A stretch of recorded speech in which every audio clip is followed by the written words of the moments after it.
Murphy, Murtech.com with your daily news update. Okay, I'm starting a little early today because I want to share some bonus information with you, some short little snippets here of news that's dropped today.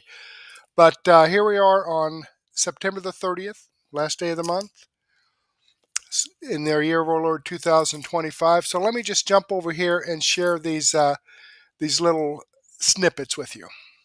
Suspect in Charlie Kirk's killing appears in court for a second time.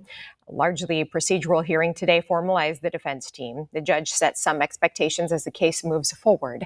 The suspect's constitutional rights remain intact, including being presumed innocent until proven guilty. The judge says justice demands the rights of the accused and the rights of the victim be honored. I will carry out my duties with fidelity, transparency, and impartiality, treating every person who appears before me with the dignity and respect they are inherently due because they are human beings. Let me be clear. I will not put my finger on the scale of justice.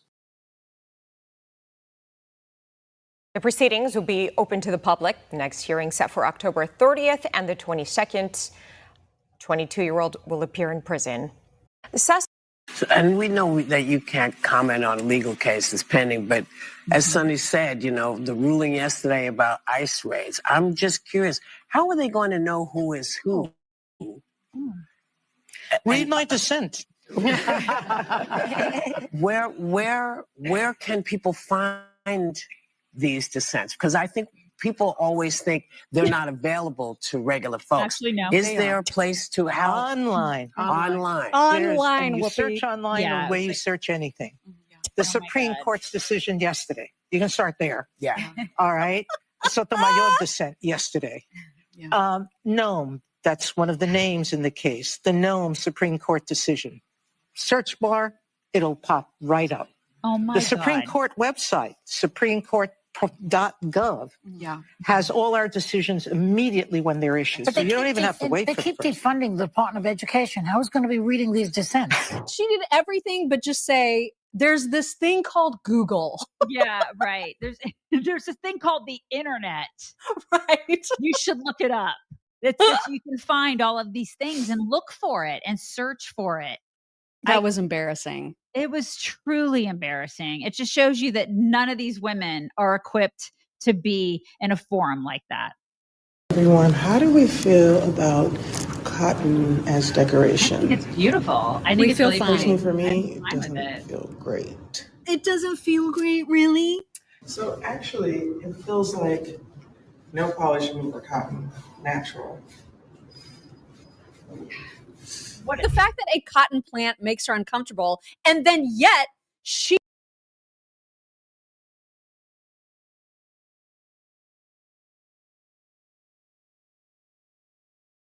Sponsors, or one of the people that sponsors her, isn't it Nike? Don't they use is child? it? I don't know. I feel like it is, and I feel like they've used child labor in the past. I feel like they have. Maybe she should be upset about that. I don't. Just Everyone. I'm seeing an awful lot of leftists in my timeline posting pictures of the guy who shot up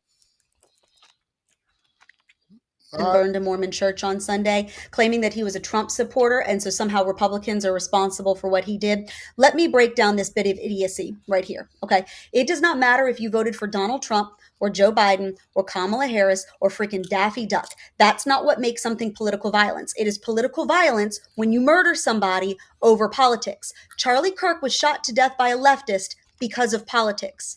An ICE facility in Dallas was shot up by a leftist because of politics. An ABC affiliate in Sacramento was shot up by a leftist because of politics. When you call conservatives Nazis and then somebody shoots a conservative because they believe that person is a Nazi, that is political violence. We don't know why this guy shot up a Mormon church, but we have no evidence whatsoever right now that it had anything at all to do with politics. The New York Post reports he had a known drug problem. He was an Iraqi war veteran. He may have had a gripe against the Mormon church or somebody in it for all we know, and just up and lost his dang mind. Who he voted for doesn't amount to the price of tea in China. By that logic, every single gang shooting in Chicago is political violence because they all voted for Kamala.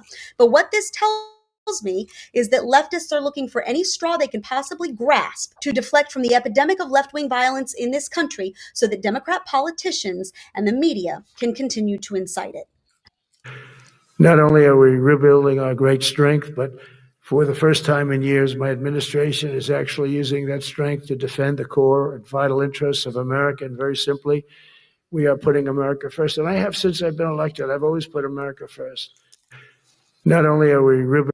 So Charlie Kirk mural appeared this morning in Belgrade, Serbia, and the story behind it is fascinating. Charlie once said that he played on an all-Serbian basketball team in Chicago back in the 2000s called the Illinois White Eagles. He was the only American on the team, so the guys gave him a Serbian nickname, Kirkovic. I played on a Serbian basketball team, actually. My name was Sheva Krkovic. This mural is based on an old blurry team photo. The jersey had the Serbian coat of arms on the heart. This is a proof that freedom and courage transcend borders. That when you stand for what you believe in, your story echoes far beyond your own country. You can find it just a minute's walk from the Belgrade Waterfront Gallery entrance. This is how Serbs pay tribute, by putting their friend Charlie Kirkovic forever on this wall. Charlie Kirk was one of one, a generational talent. You can't have or get another one. Charlie was Charlie. Working with him for the better part of 10 years, I was able to witness this. It's frustrating at times because the guy just has more gifts than any man I've ever met. He was prophetic. I believe that I witnessed the hand of God physically working and actively through Charlie Kirk, and it was remarkable to witness. I was witness to a miracle and a prophetic life. I want to make one final point here. You will hear a lot from Senate Democrats, from House Democrats about the fact that American healthcare policy is broken. Well, we know that American healthcare policy is broken. We've been trying to fix it for the 8 months that we've been in office, but every single thing that they accuse about being broken about American healthcare is policy that Democrats have supported for the past decade. So if they want to talk about how to fix American healthcare policy, let's do it. The Speaker would love to do it. The Senate Majority Leader would love to do it. Let's work on it together. But let's do it in the context of an open government that's providing essential services to the American people. That's all that we're proposing to do. And the fact that they refuse to do that shows how unreasonable their position is. I think we're headed to a shutdown because the Democrats won't do the right thing. I hope they change their mind, but we're going to see. I want to make My message is that I have tremendous confidence in the ability of the Portland Police Bureau to provide the highest level of safety and security for all of Portlanders and for all the facilities in the city of Portland. And that we are well on our way to demonstrating that throughout the efforts of the past couple of years. And I don't see that changing. So we're in good shape. I don't see the need for the National Guard at this time. I really believe that we've got a handle on it. Is this more about justice or is it about revenge? It's about justice, really. It's not revenge. It's about justice. It's also about the fact that you can't let this go on. They are sick, radical left people. Yep. And they can't get away with it. And Comey was one of the people. He wasn't the biggest, but he's a dirty cop. He's always been a dirty cop. Everybody knew it. And it's, as far as the case is concerned, he gave an answer. It was a strong answer.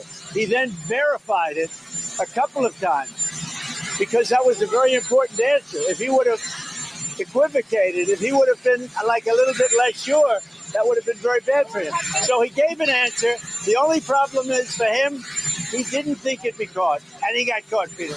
Big time! Okay, I'm going to go ahead and end that there. And if you just tuned in, that was just some snippets that I picked up today that I thought might be interesting to you all. So here we are in the description box. Right here's the video that we're watching right now, my episode 1701. And today we have information from the Rubin Report, Doug in Exile, Dr. Steve Turley, and X22 Report. But before we get into that, I do want to give a shout out to MDASBU, just started following my channel. Bonezilla89 just started following my channel. Okay, and C. Borgar just started following S. Borgar just started following my channel. J. Coford just started following my channel. Oliver77 just started following my channel. John D. Evans 17 just started following my channel. Twinkle6312 just started following my channel. Kathy R. Richard just started following my channel. Joder EKRB just started following my channel. Meme Skit 2 just started following my channel. Stray MPI just started following my channel. Pigeonhole just started following my channel. And Bam just started following my channel. So thank you so very much, folks, for following my channel. I greatly appreciate that. I hope you're tuned in, and I hope you enjoy the content. All right, Debbie BS reposted my episode 1700. Debbie BS and Swing Through the Trees commented on my episode 1700. Who's Asking commented on my episode 1697. And Debbie BS commented on my extra 485A, 485B, and 485C. So thank you very much, folks, for your comments. I greatly enjoy reading your feedback, and I certainly appreciate your support. So let me give this a thumbs up. Boom. That's how easy it is. That's how easy it is. And while I'm at it, I have one of those little thumbs up icons right here, right underneath the video that you're watching. We're right up here. There we go.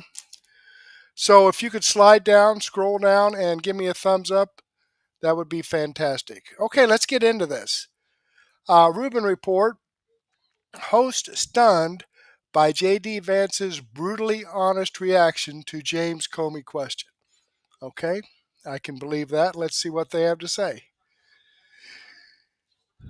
Now, Rumble seems to be moving a little slow here. I've clicked the play button, and I guess it's got to catch up here. As soon as it gets started, we'll get into this. We're not letting politics drive this.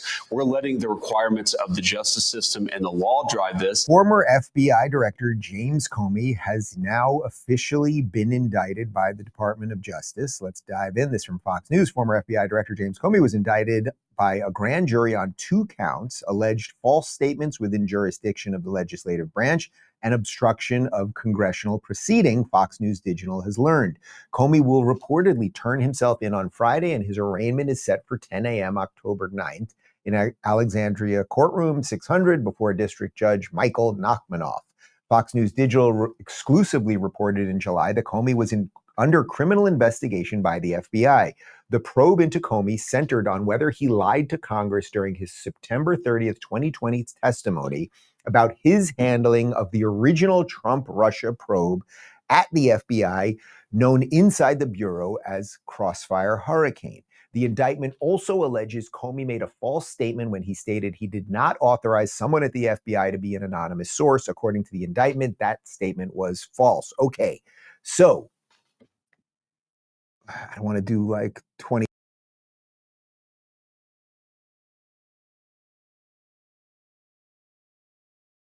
Okay, I'm not Years of understanding why it's rehashing all freezing the up. Trump stuff.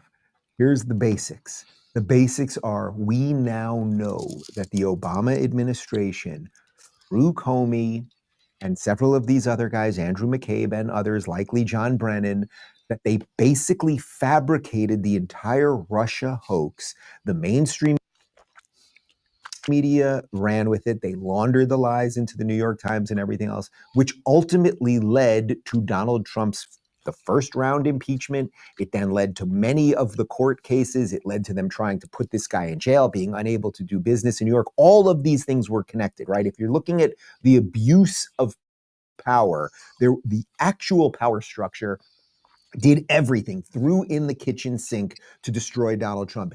And the crazy thing about it is they seem to forget all about that. But you got Comey on something that's dead to rights, and they're freaking out. I don't get it. And there are people that actually believe what the lying mainstream media is saying. I'm sorry, I just had to jump in here. Now, the Department of Justice, which has largely been cleaned up, and we have good people involved in this administration right now, well, they're looking at it and they're going, well, how did this happen? Who were these anonymous sources that were doing things like the Steele dossier that led to the ultimate impeachment of Donald Trump and everything else? Here's J.D. Vance trying to explain that in a little more of a calm way. So I want to start with this. President Trump has said that the indictment of James Comey is justice, not revenge. There is pushback to that, of course, among Democrats, including Senator Tim Kaine, who is calling it a complete political hatchet job. The president has said, quote, there will be others. And in the past, he has listed Adam Schiff and Letitia James. Do you think there are more indictments coming, and do you think that's justified? Well, there's certainly going to be more indictments coming over the next 3.5 years of the Trump administration. But we're always going to let the law drive this stuff and the facts of the case and not political motivations, which frankly makes us so much different from the Biden administration, where they indicted not just the president of the United States, but so many people who were just engaged in the basic job of politics, who were engaged in policymaking, who disagreed with the Biden administration. And because that they faced prosecution from that same administration. If you look at the Comey indictment, Martha, this was a grand jury indictment delivered in Alexandria, Virginia, not exactly a hotbed of Donald Trump's political support. There were 3 requested indictments. The grand jury returned 2 of those 3 indictments. So I think they showed they were judicious. I think that it showed clearly that there were a couple of things that James Comey did wrong. And to the people who are saying that this is all political, I mean, look, if you look at our track record in the Trump administration, there have been people who have been prosecuted, who have been political allies, who agree with our politics. There have been people who disagree with our politics. We're not letting politics drive this. We're letting the requirements of the justice system and the law drive this. And unfortunately for James Comey, when I look at this indictment, I see a guy who lied under oath, and he'll have his day in court. He'll have his opportunity to prove the other case in front of the jury. But the idea that this is driven by politics, I think is preposterous when you actually read the details of the indictment and the obvious fact that James Comey did lie under oath to Congress multiple times. Chagas disease is on the rise. A rare bug is spreading a serious parasite, and most people don't even start Okay, he's doing a commercial here. Potency and represents Rubin to save $90. What you don't want to do is get in this endless habit of going after everybody in the previous administration, because once you do that, I'm just talking about it at the philosophical level, once you do that, then every incoming administration will go after the previous administration. And then over time, no one will want to get involved in government. No one will want to be the president of the United States. No one will want to be in the cabinet or anything else, because they're all going to end up in jail. And that's when you end up in banana republic level stuff. And we don't want to do that. Now, that being said, if it looks like the head of the FBI lied under oath about concocting a dossier that was designed to destroy the incoming president of the United States, and then think of all of the fallout around Russia, and that you literally couldn't talk about it on YouTube without them blowing apart your channel. And then if you even connect that to how they treated, Trump during COVID appears out of nowhere, like there's just so much stuff there. If we're ever to get an honest assessment of what we went through for all of those years, maybe it starts with this. But I would say this, James Comey, if you are innocent, even though you were very excited for Donald Trump to be in a double wide near the fence, if you are innocent, well, we have a justice system that largely does work. So you have nothing to worry about. But if it turns out that you did lie under oath and you did allow for Andrew McCabe to be the anonymous source that led to this entire utter fiasco, well, then you might be in a little bit of trouble. Easy, Dave. All right, there you have it. It's amazing. And, again, it's amazing how the mainstream media is acting like this is preposterous, that we would do something like that, that the Trump administration would do something like that. When 4 years during his presidency and the 4 years after his presidency and a year before he even ran for president, that's all they were doing. Okay, let me click on this Rumble link and show you that this video does come from the Rubin Report. I'm following his channel. I've given him a thumbs up. I hope you do the same thing for me. All right, let's jump back here and move on. Close out the chat. Okay, Doug in Exile. Well. Look what I found about Sorros. Okay, well, that sounds interesting. Let's see what he did find. Well, the government shutdown is coming. Democrats and Republicans are going, you're shutting down the government. You're shutting down the government. And I don't know about you, but I'm like, good. Good. Yes, me Shut too. down the government. We'll all be fine. Welcome to Doug in Exile. This is where the happy patriots are. I hate to be this crude and crass, but man, the last thing on my mind is to shed a tear about, I don't care if the government stays open or shuts down. I want Trump to be the president. I like it staying open so that I can serve him better. But this political, does the government stay open or shut? I don't care. I care about you. I care about me. I care about, my brother drives truck. I care if he loses his job. He works hard for a living. It's not just driving truck. You don't just drive. You have to stop at all these weight scales and they weigh it and they check the moisture of your load. And then he has to haul these big, giant, oily pipes and connect them and pump his truck out and back it up. And, that's what I care about. If he loses his job, my dad swung a hammer his whole life for Foster Farms, swinging a hammer. Those are muscular men. I make videos. I've lost my job over the last 5 years. I've lost my job more than I've had a job on YouTube. So I lose my job too. I care about when muscular Americans lose their jobs in the economy. That makes me cry. That makes me shed a tear. Some government bureaucrat I didn't vote for could lose his money. Boo-hoo. You know what? Shut the entire FBI down.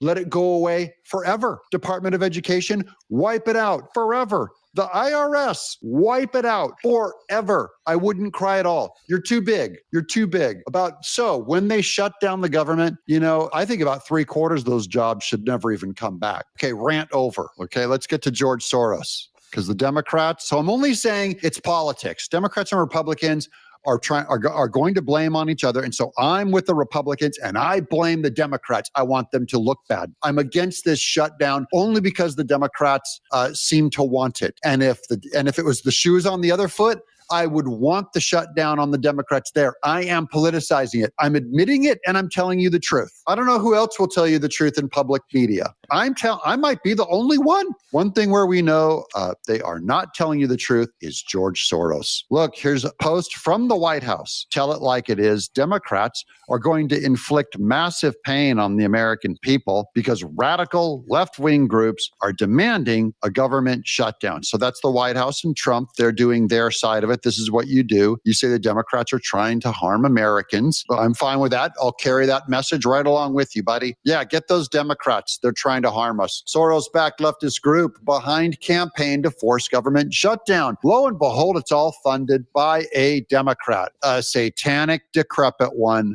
too. Old school socialist George Soros. Let's read the article. I'll get to some of this article here. I just want to say, big surprise, they're coming out and saying they're against the shutdown, and then really it's being funded by George Soros. Here's the info. A left-wing activist group that received millions of dollars from the Soros family's organization is spearheading a pressure campaign to push Democratic senators to vote against funding the government and force a partial shutdown. They want the shutdown. George Soros is paying for it. Good. Shut it down. Shut it down. I would only shut down the Democrat parts of it. Shut down Planned Parenthood. Shut it all down. And maybe don't even open it back up. We patriots will handle the country. We'll take care of it. Indivisible. The organization. Oh, that's the Hillary Clinton one. I saw her do a commercial for this. Indivisible. They're indivisible, but they're really divisive about America. The organization behind many of the recent No Kings protests and other demonstrations, part of the so-called resistance against Donald Trump, has embarked on a recent effort to goad Senate Democrats to not come to a bipartisan funding agreement with their Republican colleagues and the president. So now I care. Now I only want the government, even though I think it's huge, bloated, and corrupt, and continued resolution bills are corrupt and a lie, and our budget's out of control, even though those are also true, now I want the government to stay open. If George Soros is paying for it to be closed and to goad Democrats into closing it, I hope it stays open. I hope it stays open forever. In fact, I want to go into double the debt. I want to double our government's debt right now and increase the size of the government double. I want Trump to raise the debt and expand a massive MAGA government force to stomp and crush and wipe out the Democrats. There. That's how bad I think Democrats are. They're way more satanic than going over budget. They're way more scary to me than having a government that is too big. Having a government that's part Marxist and part leftist and part satanic and part atheistic and full of feminists, far scarier than Trump going, I think we'll throw some tariffs around. The group's website currently hosts a form of enabling people to easily contact their Democrat senators by phone, complete with a script of what to say. So they want the Democrats are going to shut the government down. And I just want to tell all of the media and everyone going, what are you going to do? Trump's going to look so bad. I say, good. I'm fine with it. Trump is fine. Trump's going to be fine. We're going to hang this thing right around the Democrats' neck. You guys shut the government down. Here is Eric Schmidt from the Rapid Response Team on the government shutdown. Their plan is to spend an additional $1 trillion to restore all the things that we rescinded, like Guatemalan sex changes and DEI in Burma. They want all that back, and they want health care for illegal immigrants. That's what they're fighting for. But again, they want to be perceived as the resistance more than a party that's willing to govern. And this is the time, I think, where we come together, fund the government, give us time to continue to work on appropriations bills. But the ball really is in their court. The Republicans are pretty unified here. And this is something, again, that Democrats have advocated for in the past. Yeah, the Democrats. We're going to show you, I could show you both sides right now. I could show you 8 hours of both sides saying we have to shut the government down. We can't, sign this budget. And then both sides saying, you have to leave the government open. You have to leave. This is the most immoral thing I've ever seen. Okay. This is just politics. Both sides, this is one of the few times where I'm like both sides have shut the government down and both sides have kept it open. Therefore, this is just politics. And if it's just politics, then I'm a Republican, MAGA, Christian, Trump supporter. And if he wants the government open, then just politics. I want the government open. Do you see that principle working? It is a neutral. It is not an infinitely evil thing, immoral thing to shut down the government or to leave it open. That's my position on it. Here's Trump. This is another argument that we saw on tariffs. Okay, all the fiscal conservatives come out and going, tariffs are a tax. It's immoral. No, it's not. It's just money. It's just Trump saying it's a tariff. He throws tariffs around like nothing. Here's another tariff of his, which I back. I don't care if it's for or against you. And you're going to come out and try and say it's unprincipled to launch a tariff. Here's Trump. Trump says our movie making business has been stolen from the United States of America by other countries, just like stealing candy from a baby. California, with its weak and incompetent governor, Gavin Newsom, has been particularly hard hit. Therefore, in order to solve this long time, never-ending problem, I will be imposing a 100% tariff on any and all movies that are made outside of the United States. What about the French, the cinema? What about the Fellini movies where men run around in tutus with makeup on and run around like fairies out in the woods? What about all of the Euro trash films? Legeti.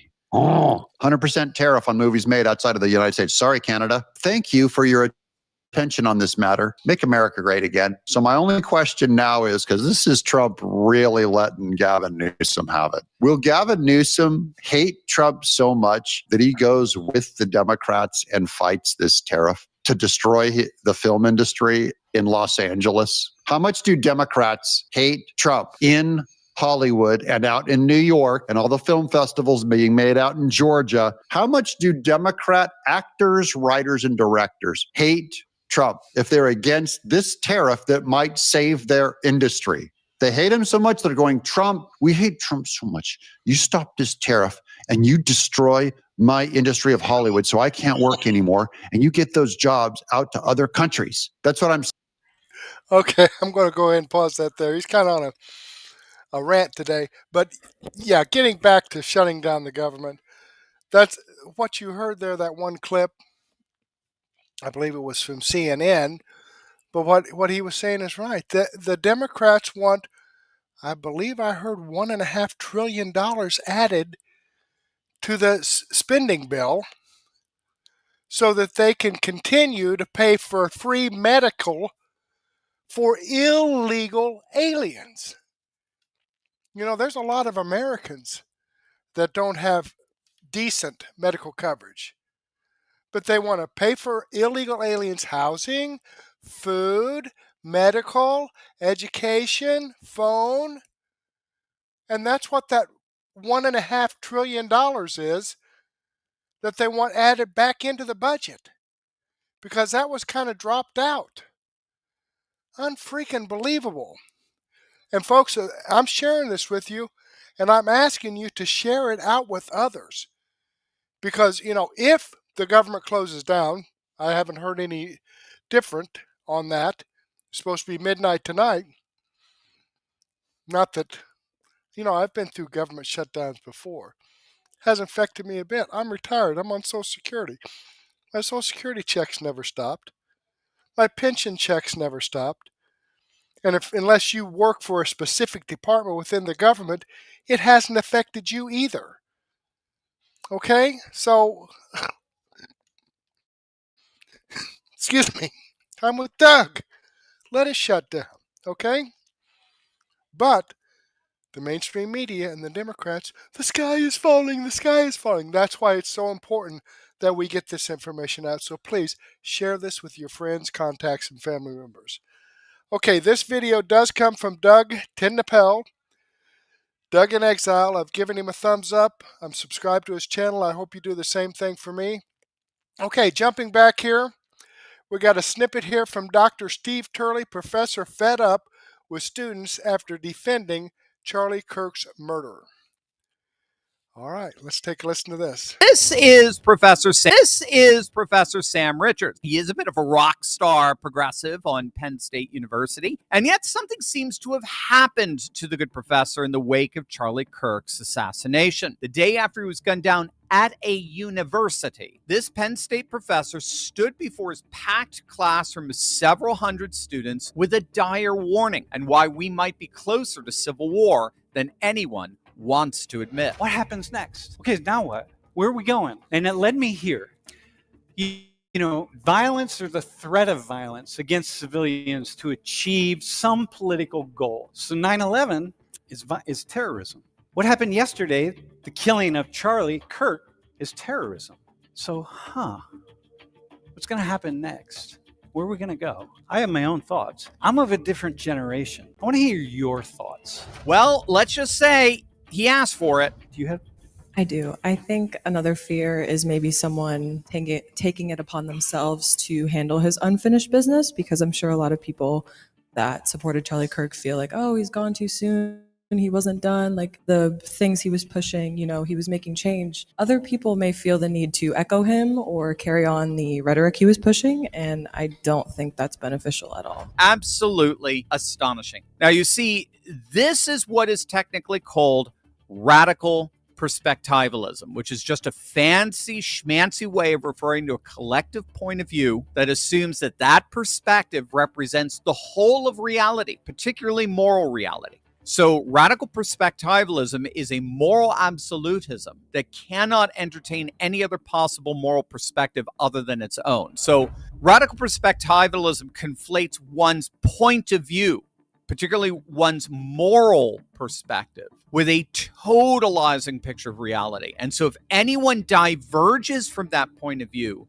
they're not just diverging from facticity. They're by definition evil, since what constitutes as good is exhausted in the liberal perspective. Absolutely. I mean, these crazy liberals, it's amazing how they seems like they just make shit up as they go along. All right, this video does come from Turley Clips. I've given him a thumbs up. I'm following his channel. I hope you do the same thing for me. All right, jumping back here, I'm going to wrap this up with some information from X22 report. Is episode 3741B, Shutdown, Executive Order 14210, Planned RIF, I'm not sure what that is, setting the stage, peace through strength. Okay, let's check this out. Into the economic collapse, political and geopolitical news. Now, the deep state, the corrupt politicians, big tech fake news, the puppet masters, you can see everything that Trump is doing right now. He's leading them down the path. And yes, certain things have been planned for quite a while. I think he knew exactly what the D's were planning to do, Sorros was planning to do. And what I'm talking about is the shutdown. Because back in February, he created an executive order 14210. And this actually set everything in motion to have a reduction in force just in case there is a shutdown. And all of this was done because I do believe he knew that they were going to try to push this. And this would give him the ability to drain the swamp very, very quickly. And you could see that Sorros, Schumer, who's being controlled by Sorros, they are pushing this very, very hard. And we might see the shutdown, and this is going to allow Trump to drain the swamp. Now, even if they don't do the shutdown, the D's are still screwed because Trump is going to remove these people anyway. This is just a faster way to do it. So this is going to be very, very interesting moving forward. And you can see that Trump now is setting the stage. And like we said yesterday, he is now pre-positioning the National Guard in all these different cities. He could do this without the Insurrection Act. He already got the court rulings. Yes, Oregon's going to sue, which they are doing right now. But that's absolutely meaningless because the National Guard is protecting the federal buildings. The National Guard is protecting the ICE agents. Trump is allowed to do this. There's already a ruling. So this lawsuit is ridiculous. It will not work. And Trump, he's setting the stage for all of this. Because what do you think is coming down the line? More indictments. When bad news hits the airwaves, what do the D's do? They create distractions. And you can see this is exactly what they've been doing. They've been creating distractions, which we call false flags. And they're going to continue to do this. And I do believe it's going to ramp up as time goes on. Remember, we're still at war. The war has never ended with the deep state players. They are now fighting back against Trump. And I do believe as we move forward and there are more indictments of high-level people, not just, Comey lying to Congress. I'm saying when this gets to the next level, this is when they're going to really try to distract the American people. And I think Trump and the Patriots, they know this. They know they're going to try to start some war, and they'll probably use a false flag for this. It might even start off with a cyber attack or maybe something like a missile or something like that to try to bring us into war. And I think Trump now is actually leading the deep state, the EU, down this path, and he wants to make sure that it is completely and utterly controlled. And I wouldn't be surprised if he has back channels into Putin, because I don't believe that it's Putin who is the problem. I do believe it is the EU, NATO, because this is all part of their plan. Their plan from the very, very beginning was to bring us into war with Russia, China, North Korea. They wanted World War III. This was their plan. Actually, Trump let us know this when he beat Hillary Clinton. He said, if Hillary Clinton won, we'd be in World War III right now. We've known for a very long time that this is what they have been planning. Trump is just saying, okay, if this is what you want to do, fine. I'm going to lead you down this path. I'm going to make sure it's controlled. And actually, I'm going to use the power of the people to push peace. And you could see that Trump and the Patriots, they have already negotiated a peace deal with Israel. Netanyahu has visited D.C., visited with Trump. Trump has put out the peace plan. And now it's up to Hamas, the Palestinian people. And yes, within the plan, if they decide they're not going to go along with the plan, there's also sections in there that says this is how the Trump administration, this is how Israel is going to react to all of this. And we could see that Trump now is pushing peace through strength. Now, you have to remember, within Gaza, we have Hamas, which is a terrorist organization. It's very, very difficult to negotiate with terrorists. That's why they're called terrorists. So the plan might not work. Hopefully it will. Hopefully those individuals within this region, they look at the deal and say, this is pretty darn good. Actually, it looks like a pretty darn good deal. And if they do not decide to go with this plan, well, I think all hell's going to break loose. And this is going to be a complete and utter disaster for the deep state players. So again, every step of the way, Trump, he wants the deep state players to do the right thing. He wants to follow the rule of law. He wants them to negotiate a peace deal. He doesn't want war. He doesn't want any of this. But again, you have to remember these people are criminals. Criminals, they don't like to negotiate. Criminals, they don't like to follow the rule of law. And if you committed all these crimes, you're panicking most of the time. And you could see that these criminals, I think they're going to fight to the very, very end because they realize that no matter what happens, they're screwed. And criminals, they don't want to lose control. They always want to be in control. They want to keep pushing their criminal activity. And I think in the end, they'll just keep doing what they're doing. I think Trump knows this, but he wants to give them a chance. And once again, you could see the deep state players, they're going to really take this to the next step. And you could see that they are now panicking because he's bringing in the National Guard to all these different locations. He's pre-positioning them. And yes, he's trying to keep the people as safe as possible. Now, remember, on a higher level, Trump can keep the country safe. Yes, can he keep the people safe in the cities? To a certain degree, in regards to Antifa, in regards to looting and burning. But, you know, the everyday criminal, that's a little bit more difficult. In D.C., he does have a lot more, much more power in D.C. because, again, it's not a state. And he has the ability to use the National Guard to police the entire area compared to Chicago, compared to New York, compared to L.A., compared to Portland, where he could bring the National Guard in there, but they're only going to basically protect the federal buildings and protect federal agents. They're not going to go around policing, but just having the soldiers there basically deters the criminal element, and it also backs the police up. And you can see this is what Trump's goal is right now. And you can see the deep state players, what they're going to do is they're going to keep pushing and pushing and pushing, because this is what they're instructing Antifa to do right now, because they know that Trump is coming after Hillary, coming after Obama, coming after Sorros. And yes, these people are going to use their foot soldiers to try to stop this. Is it going to work? Absolutely not. It's going to fail, just like everything else is failing. And I do believe the NFL, the Super Bowl, is going to be a failure, just like everything else. And it seems like they might be sending a political message to Trump. Robbie Starbuck put this out and said, Roger Goodell in the NFL just decided to make the Super Bowl political by picking Bad Bunny as the 2026 Super Bowl music act. Crazy. The guy literally says he isn't touring the U.S. because of Trump's ICE raids and just released a video mocking President Trump. Also, most of his songs aren't even in English.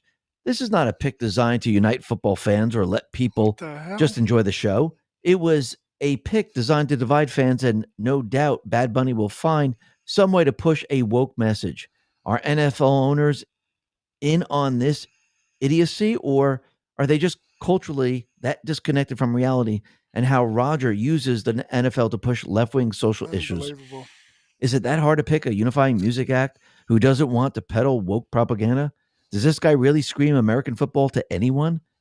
Be for real with me. No one thinks he does. This isn't about music. It's about putting a guy on stage who hates Trump and MAGA. And yes, this is what it's all about. And I'm going to say most of the people, I wonder if they're going to watch NFL. Are they going to watch it up to a point where they shut down the halftime show? Or are they not going to watch it at all? I think that would be an incredible message. You want to do this? I think the country should respond saying, you know something? We're going to do something else. We're not watching it. C3 put this out and said, you know who picks the NFL halftime show? JC with his company Rock Nation. Here's JC with Satanic Spirit Cooker Marina Abramovich. Maria is featured in the Podesta emails. Does the Bad Bunny pick make sense now? They do not even hide it anymore. And who else is JC friends with? Oh, isn't that Obama? Very, very interesting. I do believe they definitely are sending a message to Trump and the MAGA base. I think we need to send a message back. We will not watch the Super Bowl. But let's see how this all plays out. This is going to be very, very interesting. Now, the other thing that's very interesting, and I do believe in the end when...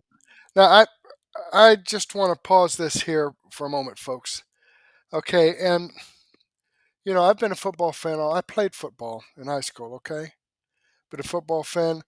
I grew up, I went to elementary school in Lake City, Florida, okay? And Miami Dolphins were not around. Neither were the Tampa Bay Buccaneers or the Jacksonville Jaguars.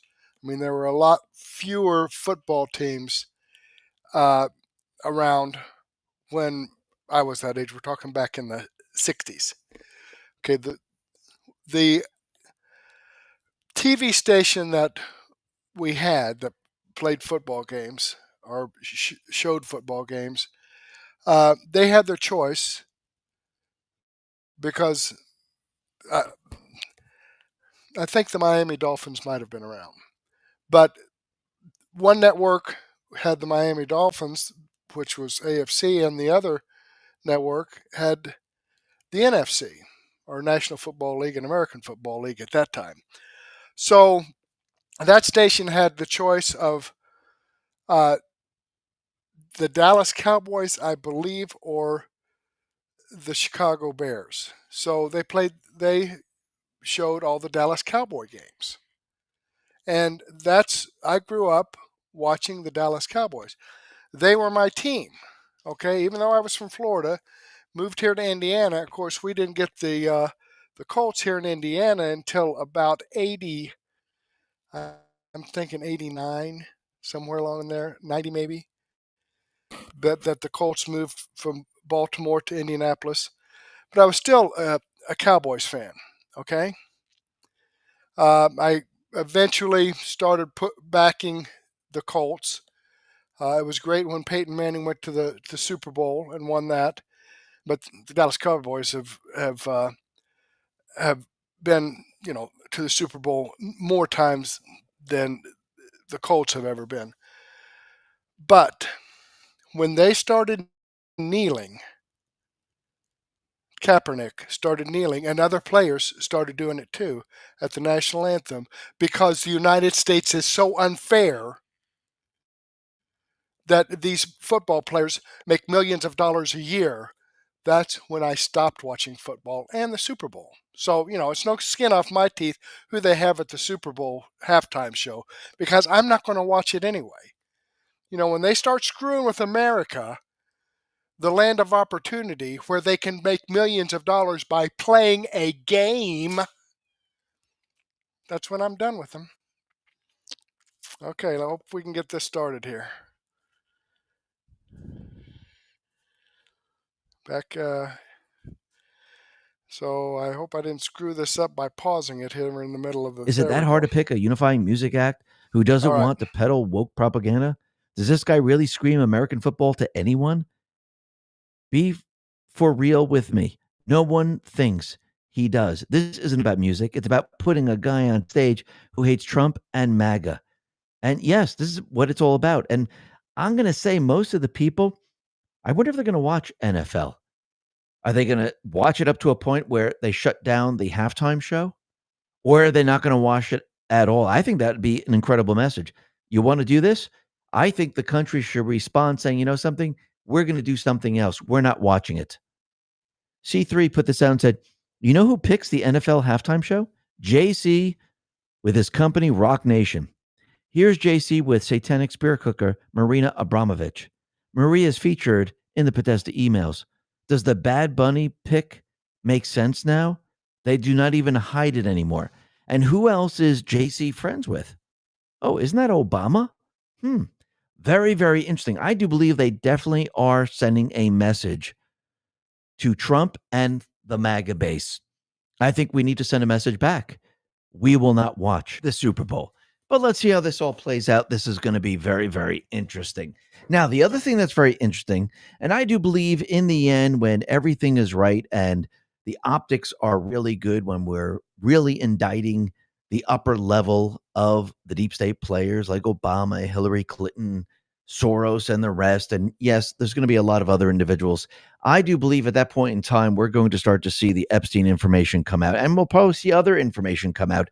Because again, if these people are liars, if these people are treasonous to this country, and they've been involved in child trafficking, they've been involved in pedophilia rings, I do believe that the people are going to look at this and say, holy crap, this makes sense now.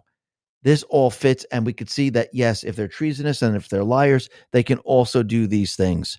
And I do believe this is going to basically bring all of this together. And the other thing that's very interesting is that Prince Andrew is now barred from the royal family Christmas again.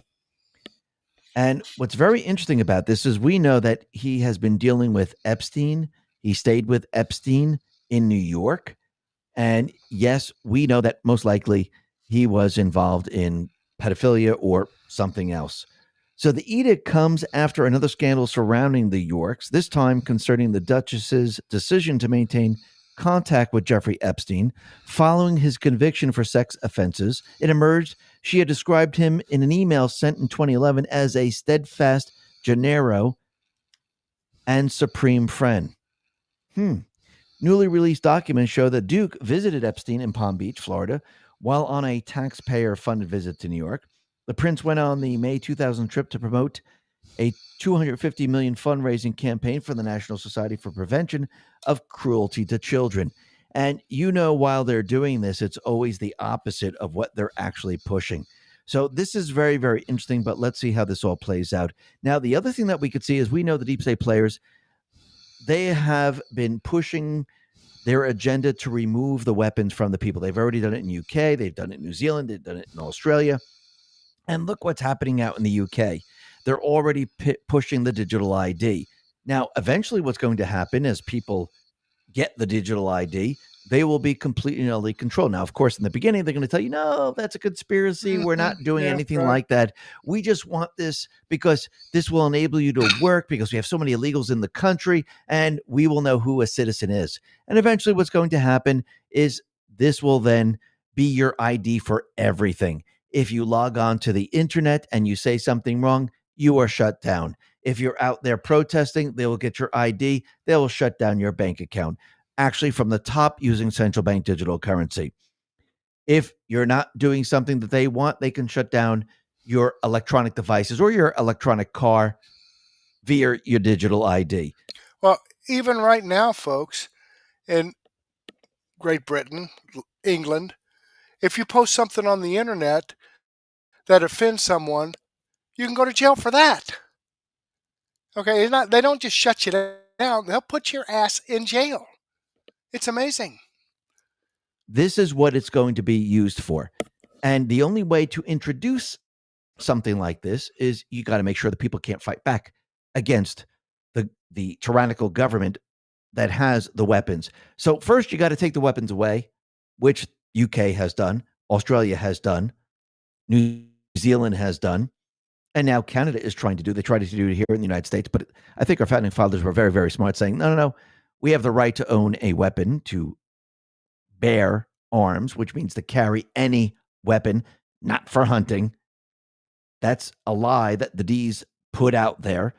And remember going back in time when Justin Trudeau said, listen, since we had the Nova Scotia mass shooting, and this was back in 2020, we're only going to go after the assault rifles. There is no such thing as an assault rifle, but this is what they call it. And this is all we want. We're not going to go after your pistols. We're not going to go after anything. Well, we know that was a lie. They always start with the fake term assault rifle, and then eventually they ban every single weapon. And that's exactly what Trudeau has done. And what's very interesting, and Wall Street Maverick put this out, Canada is forcing all Canadians to hand in their guns. They have 1 year to get compensation by handing in their gun. Starting in October 2026, it will become criminal to own a gun. So I guess when they tell you we're only going to come after the assault rifles, they're lying. We've seen this in Australia. We've seen it in New Zealand. We've seen it in the UK. They tried to do it here. Remember, we only want the assault rifles. That's all we want. You can keep everything else. We know it's a lie. Because again, when you get rid of the weapons and you give everyone a digital ID, it's so much easier to control the people. Now, what's very interesting is that Switzerland is now approving the digital ID with a 50.4% voting yes. So the people, they're saying, yes, we would like this. Now, Switzerland, Amazing. Almost every single person has a weapon. This is going to be very, very difficult in Switzerland. Now, you have to remember, going back a little bit in time, in 2021, the Swiss citizens voted 62% against a digital ID. And now they're basically saying yes to it, which means they've been infiltrated and tricked. And I do believe in the end, the people are going to wake up and the people are going to realize that this is a bad decision. Just like they're realizing this out in the UK. Because remember, Keir Starmer, he's out there telling everyone that the digital ID is what is being introduced because of all the illegals in the country that the British government brought in. Remember, they created a problem and they had a solution waiting. But the people of the UK, and I think the people of many countries right now, are realizing that they're heading down the wrong path. And when you look at Keir Starmer, when you look at Macron, when you look at Merce, and you look at all the different installed politicians, you can see their approval rating is absolutely awful. Yeah. And Keir Starmer is now the most unpopular British prime minister in recorded history. So basically, the people, they don't want him. The people are pushing against him. And this is going to continue to happen. It's going to happen worldwide. Sometimes you got to show the people. Sometimes people have to go through the crap before the people say, you know something, this was the wrong move. What are we doing here? I mean, people saw this when Biden was allowed to live in the White House. People started to realize, even the DE started to realize, you know something, we're on the wrong trajectory right now. All the illegals are in here. The economy's failing. Crime is everywhere. They're using up all our resources. Wokeism is in every single school. This is absolutely the wrong path that we're heading down. And the people, they rose up and they were able to override the rigged election system. And this time around, what people are now seeing is they're seeing the deep state players trying to bring us to riots, trying to bring us to war. And you know what's going to happen? This, once again, is going to wake the people up, because sometimes you need to show the people the truth and you need the people to experience it. You need the people to reach the precipice. And remember, people reach the precipice at all different times. But I do believe the next one that is coming up is World War III. Because again, nobody wants a nuclear war. No. Nobody wants to send their sons, their daughters, their cousins, their mothers, their fathers. Nobody wants to send their family members off to war. And people don't want to go off to war because war is dirty. War is death. And this should be the last thing that we ever do. And if you take this to the next level, nuclear war is about 1,000 times worse. Because again, nuclear war is fought not with troops, but with missiles flying into countries and decimating thousands of miles from the blast, from the radiation, and everything else. So it's a very, very different type of war. Yeah. And I do believe this is going to bring people to the precipice where they're going to push back. And I think Trump needs the people, and he needs not just the people in this country, but the people around the world. That's the strength. That is the strength that pushes peace. And I do believe this is what Trump needs. He needs the people around the world to push peace against the deep state players. Absolutely. And you can see Ukraine, they are continually hitting energy facilities in Russia's regional capital. And they're trying to provoke Russia every way possible. But in the end, I do believe that all of this is going to end up in peace negotiations, especially when the deep state players, the EU, they bring us to the edge of war. And I do believe Trump is bringing us down this path. And what's very interesting is that Denmark's Defense Department is urgently calling up soldiers from the reserves. So that is very, very interesting. And Pierre Klepp, he asked ChatGPT, and he asked them, is this true? And when was the last time this happened? Since 1990, there have been virtually no cases in Western Europe where reservists were called up on a national scale for domestic defense. Reservists have been deployed for international missions, such as in Bosnia, Kosovo, Iraq, Afghanistan, but these were targeted deployments, not a nationwide call to defend the home country. The French Operation Centennial, following the 2015 attacks, was largely composed of professional soldiers with a few reservists. but it was not a formal mobilization. Other countries, such as the Netherlands, Belgium, and Germany, have used their reservists for exercises or international operations, but not for a national threat. The call-up of Danish reservists in 2025 is likely the first genuine large-scale national mobilization of Western European reservists since the end of the Cold War. It is therefore an exceptional case, which means what are they preparing for? Okay, folks, great information here. And, this is something that, I don't know, this thing with Russia and Ukraine. Now, we keep hearing how Russia keeps doing this, Russia keeps doing that. And I believe that Russia is probably willing to go ahead and strike a peace deal. But I believe Ukraine keeps attacking them. I remember the first meeting that they had set up. I believe it was in Turkey or Italy or someplace. But Ukraine sent a bunch of drones into Russia the night before the meetings were supposed to be held and blew up a bunch of shit in Russia. Boy, that's how you get peace, is to attack the person you're trying to get peace with the night before you're supposed to sit down and talk peace. Okay? Now, we don't hear it all here. The mainstream media isn't going to release it. So, I don't know what happens. But at any rate, this video, let me go ahead and click the Rumble link here and show you that this comes from X22 Report. I'm following his channel. I've given him a thumbs up. I'm like, 23 minutes into this 59-minute video. So, I'm about a third of the way through it. If you want to watch more of it, the link is in the description box below. Let me jump back over here and let me expand the description box out again. But the links to all these videos that I shared with you are right here in the description box. I do want to share some information with you from crypto.com. Got a minute here. Let's listen to this. Let's be clear, cryptocurrency is no longer emerging, it's here. And this latest move cements that reality in the biggest way yet. Trump Media Group just inked a massive $6.4 billion deal with Crypto.com, the world's top crypto platform. They're teaming up to scoop up $6.4 billion in CRO. The powerhouse token that fuels fast, low-fee DeFi, staking rewards, and real-world perks like cashback on your spends, to launch America's first CRO treasury. When it's done, this new company will be the biggest CRO holder out there.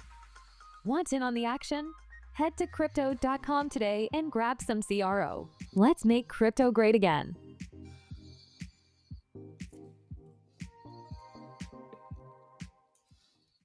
Okay, I've just copied the live chat. It was just me and Debbie BS in the live chat into a comment because I like to keep the live chat. If you chatted with me, folks, I always copy the live chats into comments so that it make it part of this video, because once the live stream is over, then the live chats just seem to kind of evaporate into cyberspace.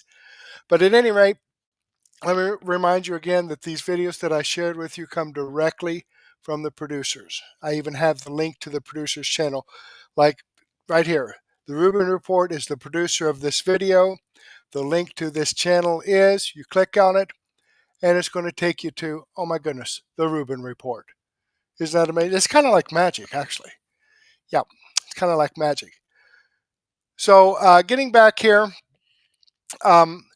these videos that I've shared with you here are videos that I've posted on Murtec.com. Okay, right here's the video from X22 Report that I shared with you. The Rubin Report, right here, the video I shared with you. Doug in Exile, right up here, is the video that I shared with you. Okay, so I have over 55 no-nonsense, common sense, logic, and truth videos, and the videos that I've shared with you are videos that I've posted here on Murtec.com. Okay, this is your one-stop shop for information that you're not going to get on the mainstream media. But unfortunately, in this hour podcast, I don't have time to share all this information with you. That's why I have my daily news wrap-up that will start here about 9:30. So go ahead and take a break, grab a cup of coffee, grab a donut, sandwich, and a soft drink or a beer, and meet me back here at 9:30.